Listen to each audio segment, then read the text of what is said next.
We're going to be talking today about the economy and society in the late Ming, and really in the 16th century going on into the 17th. But let me begin with a story. And it's something that happened in 1542 in a harbor along the southeastern coast of China, of Ming. There was a confiscation. 3 ships were confiscated for smuggling. And in their holds, they found 3,000 kilograms of silver. Now, they weren't taking the silver out of Ming.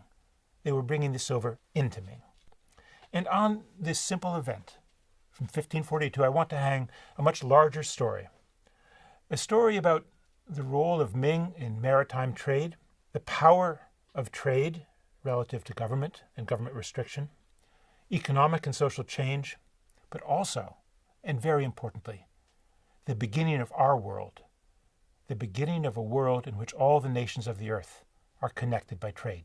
We think of the first of these issues, the maritime world. If you look at this map, you'll see that the shipping routes connected China, Japan, and Korea, but went further, went south along the coast of Vietnam, down to Malaysia, across to the Philippines, to Indonesia, and eventually, of course, through the Malay Straits to India, to Africa, to the Arab world. These ships were confiscated as smugglers. They were traders. Why were they smugglers? Well, because the Ming government had forbid foreign trade. It forbid its merchants to go abroad in ships on the seas to trade. Even though the Zheng He expeditions that had ended in the 1420s had showed the power of the Ming Navy to keep the peace and to defend the trade routes. Thus, sea traders were by definition in Ming smugglers. Now, smuggling works as long as the local authorities agree to let you smuggle and local elites agree to let you smuggle for a price. If the government confiscates your goods, then traders were supposed to quit. At least from the government's perspective, confiscation would lead traders not to invest in trade anymore. That is not what happened. And as a result, traders began to defend themselves. When government was opposing trade and traders were defending themselves, you can see one more step and they could become pirates. So traders are not all smugglers and smugglers are not all pirates, but there were pirates.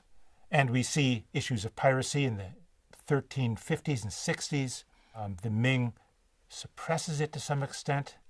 It comes up again in the 1520s, 30s, 40s. The raids start to occur every year. And pirates were not just people who were traders. They were marauders. They would invade towns on the shore. They would rape and pillage, kidnap people for ransom. They would establish bases on the islands off the coast.